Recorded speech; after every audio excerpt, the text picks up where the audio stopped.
दोस्तों नमस्कार। आपका स्वागत है हमारे YouTube channel JK and GS bye Sumit sir में। दोस्तों आज हम बताएंगे भूगोल का वीडियो 6 और वीडियो 6 में आज हम बताएंगे एक भारतीय भूगोल का प्रमुख टॉपिक भारत के प्रमुख जलप्रपात। भारत के प्रमुख जलप्रपात। दोस्तों जलप्रपात का हम सामान्य भाषा में जानते हैं झरना, जिसको कहते हैं जलप्रपात को क्या कहते हैं, वाटरफॉल। आपको जानते हैं जैसे लगभग कहाँ होता है, जैसे आप जाते हैं मिर्ज़ापुर, हमारे जाएंगे कुछ जलप्रपात हमने नहीं लिखा है, अगली वीडियो में हम कुछ जलप्रपात आपको बताएंगे। जैसे विंडम फॉल, तो वाटरफॉल क्या है, वाटरफॉल। फॉल मतलब होता है झड़ना, फॉल मतलब क्या होता है, झड़ना, ठीक है ना। जैसे आप मंगाते हैं हेयर फॉल, हेयर फॉल मतलब बालों का झड़ना, तो ऐसे पानी भी क्या होता है, झड़ता है। और मतलब एक ऊंचाई से पानी कहाँ से गिरता है, एक ऊंचाई से। आप गए होंगे जैसे यहाँ धुआंधार जलप्रपात पे जाएंगे आप, या किसी भी जलप्रपात पे, मध्य प्रदेश में है ये, आप जाएंगे तो एक पहाड़ियों से होकर नदियों का जो जल स्तर गिरता है एक ऊंचाई से नीचे की ओर, अगर वो कम मात्रा में पानी गिरता है उसका, तो उसको क्या कहते हैं, जल प्रपात कहते हैं, वाटर फॉल कहते हैं सामान्य भाषा में, नदियों का गिरना। और इसको झरना के नाम से भी हम जानते हैं, ये प्रसिद्ध है। आइए बात करते हैं कुछ महत्वपूर्ण जलप्रपात। लगभग आपके एग्जाम में यहीं से प्रश्न बनते हैं, जो कुछ बचेगा आपको अगले वीडियो में बताएंगे, ठीक है दोस्तों।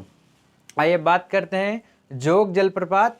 जोग जलप्रपात को दोस्तों अन्य नामों से भी जानते हैं, इसका नया नाम दे दिया गया है। जोग जलप्रपात को किन किन नामों से जाना जाता है, जोग जलप्रपात को गारसोप्पा नाम से भी जाना जाता है। किस नाम से, गारसोप्पा नाम से भी जाना जाता है, ध्यान दीजिए, गारसोप्पा, महात्मा गांधी, ठीक है ना, इन नामों से जोग जलप्रपात को जाना जाता है। अब प्रश्न आपका ये बनता है कि जोग जलप्रपात या गारसोप्पा जलप्रपात या महात्मा गांधी जलप्रपात किस नदी पे है, तो महात्मा गांधी जलप्रपात शरावती नदी पे है, ये ध्यान दीजिएगा। अब प्रश्न आता है कि जोग जलप्रपात किस राज्य में है, तो किस राज्य में है, कर्नाटक में है। इसकी ऊंचाई भी पूछी गई है दोस्तों, इसकी ऊंचाई कितनी है, 253 मीटर। आपको कहीं कहीं 255 मीटर भी मिल जाएगा, ध्यान दीजिएगा। कितनी है ऊंचाई इसकी, 253 मीटर है जोग जलप्रपात की। ये आपका बहुत इंपॉर्टेंट प्रश्न है दोस्तों, ध्यान दीजिएगा, ठीक। जोग जलप्रपात। आइए बात करते हैं धुआंधार जलप्रपात की। धुआंधार जलप्रपात ये भी बहुत प्रसिद्ध जलप्रपात है दोस्तों, ध्यान दीजिएगा इसको, धुआंधार जलप्रपात। ये बात करते हैं, ये धुआंधार इसलिए कहा जाता है क्योंकि जो जल धारा ऊपर से नीचे की ओर गिरती है ना, कुछ जल की मात्रा उड़ती है धुआं के रूप में, इसलिए इसको धुआंधार जलप्रपात कहते हैं। अब प्रश्न आपका बनता है धुआंधार जलप्रपात किस नदी पे है, तो धुआंधार जलप्रपात नर्मदा नदी पे है। आप किस नदी पे है, नर्मदा। आपको पता है नर्मदा और ताप्ती, साबरमती, भरतपूजा, माही, ये सब पश्चिम की ओर बहने वाली नदियां हैं, और नर्मदा भारत की सबसे सीधी नदी है। नर्मदा कैसी नदी, भारत की सबसे सीधी नदी है, ठीक है दोस्तों। कितनी ऊंचाई है, 15 मीटर। धुआंधार जलप्रपात की ऊंचाई कितनी है, 15 मीटर। दोस्तों आपको ऊंचाई जो है अलग अलग किताबों में अलग अलग जगहों पर थोड़ी अलग मिलेगी, ठीक है, ध्यान दीजिएगा, पर जो सही ज़्यादातर जहाँ पे मिलेगी वो हमने आपको लिखने की कोशिश किया है। तो धुआंधार जलप्रपात नर्मदा नदी पे है और 15 मीटर ऊंचाई है। किस राज्य में है, मध्य प्रदेश में है, ध्यान दीजिएगा। ये बहुत पूछा जाता है कि धुआंधार जलप्रपात किस राज्य में है, मध्य प्रदेश में। किस नदी पे है, नर्मदा नदी पे है, और जबलपुर जिले में है। किस जिले में है, जबलपुर जिले में है, ध्यान दीजिएगा, जबलपुर, क्योंकि ये जिला भी पूछ लिया जाता है कभी कभी, ठीक। आइए बात करते हैं हुंड्रू जलप्रपात। ये भी बहुत पूछा गया, हम आपको यहाँ पे वो लिखेंगे पहले टॉप 10 में जो आते हैं, भारत के टॉप 10 जलप्रपात जिनसे प्रश्न बनता है उनका नाम लिखने की कोशिश की। हुंड्रू जलप्रपात किस नदी पे है, स्वर्णरेखा नदी पे है। कितनी ऊंचाई है, 74 मीटर ऊंचाई है। किस राज्य में है हुंड्रू जलप्रपात, झारखंड राज्य में। हुंड्रू जलप्रपात किस राज्य में है, झारखंड राज्य में है, ध्यान दीजिएगा दोस्तों। आइए बात करते हैं चुलिया जलप्रपात। कौन से जलप्रपात, चुलिया जलप्रपात। चुलिया जलप्रपात किस राज्य में है, राजस्थान राज्य में है। ये झारखंड हुंड्रू जलप्रपात जरूर ध्यान दीजिएगा दोस्तों। चुलिया जलप्रपात, चुलिया जलप्रपात किस नदी पे है, चंबल नदी पे है, ठीक है दोस्तों। चंबल, चुलिया जलप्रपात की ऊंचाई कितनी है, 18 मीटर है। किस राज्य में है, राजस्थान। आपको पता है चंबल नदी का बहाव क्षेत्र राजस्थान भी जाता है, मध्य प्रदेश के अतिरिक्त, ठीक है ना, मध्य प्रदेश उड़ीसा के अतिरिक्त भी। आइए पुनासा जलप्रपात। कौन सा जलप्रपात, पुनासा। ये भी कहाँ है, किस नदी पे है, चंबल नदी पे। कितनी ऊंचाई है, 12 मीटर। किस राज्य में है, राजस्थान। चुलिया और पुनासा ये दोनों जलप्रपात चंबल नदी पे हैं। आपको कहीं कहीं नर्मदा नदी मिल जाएगा दोस्तों, ध्यान दीजिएगा। तो तो चुलिया और पुनासा जलप्रपात चंबल नदी पे है। इसकी ऊंचाई 18 मीटर और 12 मीटर है, दोनों राजस्थान राज्य में स्थित हैं। आइए अब बात करते हैं शिव समुद्रम, जो आपका वेरी वेरी इंपॉर्टेंट है। शिव समुद्रम वेरी इंपॉर्टेंट। शिव समुद्रम जलप्रपात किस नदी पे है? कावेरी नदी पे। आपको पता है कावेरी नदी जल विवाद भी है, तो शिव समुद्रम इस पे जल विद्युत परियोजना के लिए भी प्रसिद्ध है। तो शिव समुद्रम जलप्रपात किस नदी पे है?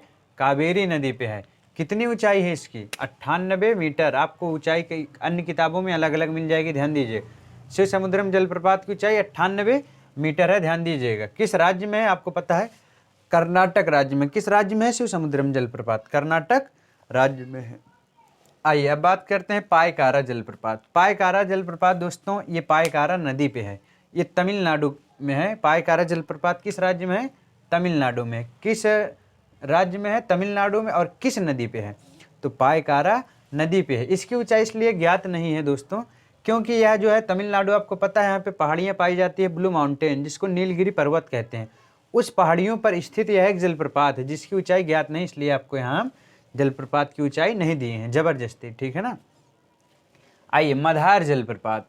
कौन सा जलप्रपात? मधार जलप्रपात। दोस्तों मधार जलप्रपात चंबल नदी पे ही आपको ज्ञात है। किस नदी पे है मधार जलप्रपात? इसका प्रश्न बनता है चंबल नदी पे। ऊंचाई कितनी है? 12 मीटर। आपको पता है पुनासा जलप्रपात की भी ऊंचाई 12 मीटर। मधार जलप्रपात की दोस्तों किस राज्य में है ये हमको नहीं मिला, हमने बहुत ढूंढने की इसको कोशिश किया है, ठीक है ना। तो ये मधार जलप्रपात अगर आपको मिल जाए उत्तर में तो कमेंट में दोस्तों ज़रूर बताइएगा, ठीक है ना। आइए बात करते हैं झारखंड जलप्रपात। आपको पता है झारखंड राज्य में ही है। क्या है नाम इसका? झारखंड जलप्रपात। तो झारखंड जलप्रपात है, झारखंड राज्य में होगा। आपको ये तो एक चीज़ डाउट क्लियर हो गया। आपको पता है झारखंड राज्य का कब गठन किया गया? 15 नवंबर सन 2000 के रूप में।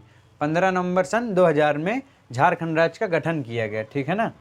और ये भारत का 28वां राज्य था तेलंगाना से बनने से पहले। और बिरसा मुंडा के जन्मदिन पे 15 नवंबर को झारखंड का गठन किया गया था। आइए बात करते हैं झारखंड जो जलप्रपात है किस नदी पे है? झारखंड जलप्रपात टोंस नदी पे है। टोंस से दोस्तों आपको एक चीज़ याद आ रहा होगा, लंदन, टेम्स नदी। कौन सी नदी? टेम्स नदी। आपको पता है लंदन जो है, लंदन कहाँ स्थित है? टेम्स नदी के तट पे स्थित है। लंदन कहाँ पे है? टेम्स नदी के तट पे स्थित। पर ये झारखंड जो जलप्रपात है टोंस नदी है। ये टेम्स है, ये टोंस नदी है, ध्यान दीजिएगा। इसकी ऊंचाई 100 मीटर है और झारखंड राज्य में है, ध्यान दीजिएगा। येना जलप्रपात, आपको कहीं येना जलप्रपात भी मिलेगा। येना जलप्रपात किस नदी पे है? नर्मदा नदी पे है। किस नदी पे है? नर्मदा नदी पे है, ठीक दोस्तों। कितनी ऊंचाई है? 183 मीटर ऊंचाई है। और नर्मदा नदी ज़्यादातर इसका बहाव क्षेत्र मध्य प्रदेश में आप जानते हैं। येना जलप्रपात किस राज्य में है? मध्य प्रदेश। गोकक जलप्रपात दोस्तों, कौन सा जलप्रपात? गोकक जलप्रपात। ये पूछा जाता है किस नदी पे है? तो गोकक नदी पे है। गोकक, ये गोकक नदी ही है, ये कृष्णा की सहायक नदी है। गोकक किसकी सहायक नदी है? कृष्णा की सहायक नदी है, ठीक है। तो गोकक जलप्रपात गोकक नदी पे है, जो एक कृष्णा की सहायक नदी है। ऊंचाई 55 मीटर है। राज्य कौन सा है? आंध्र प्रदेश है, आंध्र प्रदेश, ध्यान दीजिए। गोकक जलप्रपात किस राज्य में? आंध्र प्रदेश राज्य में। आइए बात करते हैं कुंचिकल जलप्रपात। ये बहुत ज़्यादा इंपॉर्टेंट है और यह भारत का सबसे ऊंचा जलप्रपात है। भारत का सबसे ऊंचा जलप्रपात, भारत का सबसे ऊंचा जलप्रपात है, ध्यान दीजिएगा। ये जलप्रपात कुंचिकल वाला वेरी इंपॉर्टेंट है दोस्तों, ध्यान दीजिएगा, ठीक है। और यह भारत का सबसे ऊंचा जलप्रपात है कुंचिकल जलप्रपात, जो वराही नदी पे है, ध्यान दीजिएगा। कुंचिकल जलप्रपात वराही नदी पे है, ध्यान दीजिएगा। कितनी ऊंचाई है इसकी? 455 मीटर ऊंचाई है। कर्नाटक राज्य में है। किस राज्य में है कुंचिकल जलप्रपात? आपका प्रश्न आ जाए तो कर्नाटक राज्य में है। किस राज्य में है? कर्नाटक राज्य में है। कुंचिकल जलप्रपात भारत का सबसे ऊंचा जलप्रपात है, ध्यान दीजिएगा। अगर ये कुंचिकल जहाँ नहीं रहेगा तब आपका दूसरा सबसे ऊंचा जलप्रपात जो गया गारसोप्पा जलप्रपात है, ध्यान दीजिएगा दोस्तों। हाँ, वराही नदी पे 455 मीटर कर्नाटक राज्य में है। आपको पता है विश्व का सबसे ऊंचा जलप्रपात कौन सा है? Salt angel. कौन सा है? साल्ट एंजल, ठीक है दोस्तों, जो वेनेजुएला में है। साल्ट एंजल जलप्रपात, साल्ट एंजल, ये विश्व का सबसे ऊंचा है, ध्यान दीजिएगा, ये विश्व का सबसे ऊंचा है। हाँ, तो कुंचिकल जलप्रपात भारत का सबसे ऊंचा जलप्रपात है, वाराही नदी पे है, 455 मीटर ऊंचा है, कर्नाटक राज्य में। आइए एक बात करते हैं दूध सागर जलप्रपात। आपको यहाँ कुछ लग रहा होगा दूध सागर इसका नाम क्यों पड़ा है? इसका जो जल दिखाई देता है दूध के जैसे, मतलब एकदम सफ़ेद जल दिखाई पड़ता है, इसलिए इसको दूध सागर जलप्रपात कहते हैं। आइए बात करते हैं किस नदी पे है, क्योंकि ज़्यादातर जलप्रपात किससे पर हैं, किसी न किसी नदी से निकले हुए हैं। आपको बताया ना, जो नदियों के गिरने का स्थान है, जहाँ नदियाँ गिरती हैं जिस ऊंचाई से, जहाँ पर, वहाँ अगर थोड़ा सा जल उनका गिर रहा है तो वह जलप्रपात का रूप ले लेता है। अगर वही जल बहुत अधिक मात्रा में गिर रहा है तो वह महाजलप्रपात के रूप में उसको कहते हैं, ठीक है ना। तो दूध सागर जलप्रपात मांडवी नदी पे है। मांडवी नदी पे ऊंचाई कितनी है? 310 मीटर। किस राज्य में है? गोवा में। दूध सागर जलप्रपात बहुत पूछा जाता है, वेरी इंपॉर्टेंट प्रश्न है दोस्तों, ध्यान दीजिएगा। तो ये किस राज्य में है दूध सागर जलप्रपात? गोवा राज्य में है। किस नदी पे है? मांडवी नदी, 310 मीटर। दोस्तों अगर अच्छा लगे तो कमेंट में जरूर करिएगा, लाइक शेयर सब्सक्राइब करना ना भूलिएगा दोस्तों। ठीक है, मिलते हैं हम अगली वीडियो में, तब तक के लिए नमस्कार।